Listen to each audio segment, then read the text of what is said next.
I signed my own discharge. The nurse asked the question like she was asking about the weather. Is there someone coming to take you home? I said yes before I had time to think about it. It was the kind of answer that had always worked for me. Quick, confident, unquestioned. 3 children. Between them someone would come. That had been the agreement. They'd said it together, overlapping voices on the phone before my surgery. We'll take turns. Don't worry about anything. Day 1 passed in a blur of anesthesia and polite check-ins. I wasn't expecting much. Day 1 never counts.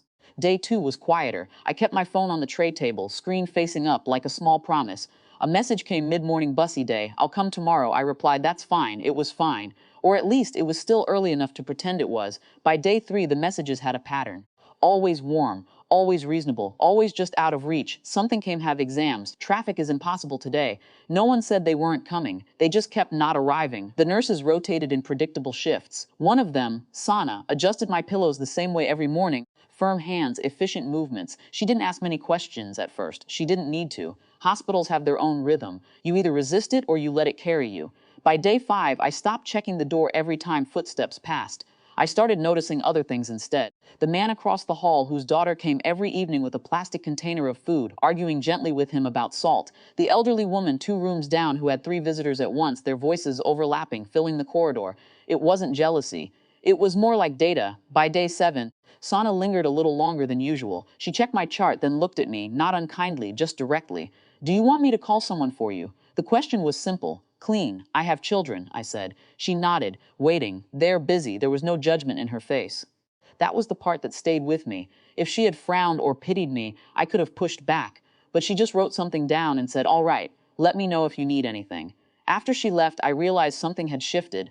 Up until then, I had been explaining things to myself more than anyone, reframing delays as temporary, absence as coincidence. But her question didn't leave room for explanation. It only left room for observation, and the observation was simple. No one had come. Mirror is selective when it needs to be. Mine started pulling up small logistical moments, not birthdays or holidays. Those were easy, rehearsed memories. Instead, it showed me the times plans had changed at the last minute, the times I'll call you later stretched into days. The way I had always adjusted quietly to make things easier for them, not neglect. Nothing that dramatic, just a pattern of me making space. By day 9, I stopped telling them when the doctor came. By day 10, I stopped mentioning discharge plans. We spoke, but it was surface level. Their lives were full. Meetings, deadlines, school runs. I listened. I said the right things. I didn't ask when they were coming anymore. It wasn't anger. Anger would have required expectation. This was something quieter. On day 13, the doctor signed my discharge papers in under 5 minutes. You're good to go, he said. Already halfway out the door, Santa came in later with the final instructions. Is someone on their way? She asked. The same neutral tone as before. No, I said. She paused for half a second, barely noticeable. Do you need help arranging transport? I'll manage. And I did. The car arrived in 8 minutes. I sat in the back, careful with my movements, the seatbelt pressing lightly against the place that still felt unfamiliar. The driver didn't talk much. I was grateful for that. Outside, the city moved the same way it always had. Shops open, people walking. Nothing had paused for my absence. There was something steadying about that. When we reached the house, I paid, stepped out, and stood for a moment at the gate. It looked exactly the same. Inside, too, no disarray. No signs of neglect in the obvious sense. Just absence. The kind that doesn't leave a mess behind. The kitchen counter was clear. The living room untouched. A thin layer of stillness over everything. I set my bag down and sat in the chair by the window, the one I used to avoid because it caught the afternoon light too directly. My phone buzzed. Hey, how are you feeling today? Doctor said when you'll be discharged. I read the messages without opening them fully.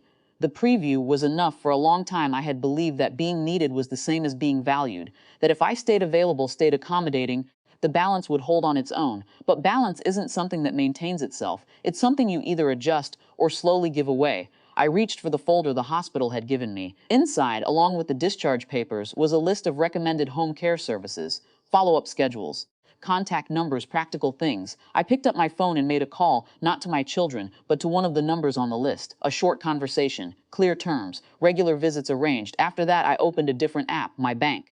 There are decisions that feel loud even when no one hears them. This wasn't one of those. This felt administrative, like correcting an entry that had been slightly off for years, permissions adjusted, access limited, not removed entirely, just clarified. I wasn't cutting anyone off. I wasn't making a statement. I was reallocating responsibility. When the first call came through, my eldest, later that evening, I let it ring once before answering. Hi, I said. Hey, I was just thinking, I can come by tomorrow. Things finally cleared up. There was a familiar ease in their voice, as if the delay had been a shared understanding. "That's all right," I said. "I've arranged what I need." A pause. "Oh, okay, but I'll still come, if you'd like," I said. And I meant it. There was no edge to it, no hidden test. After the call ended, the house was quiet again, not empty in the same way as before, just quiet. I leaned back in the chair, the late light settling across the room. Nothing dramatic had happened, no confrontation, no apologies demanded or offered, but something had moved into place, not loudly, not visibly, just enough that I no longer felt like I was waiting.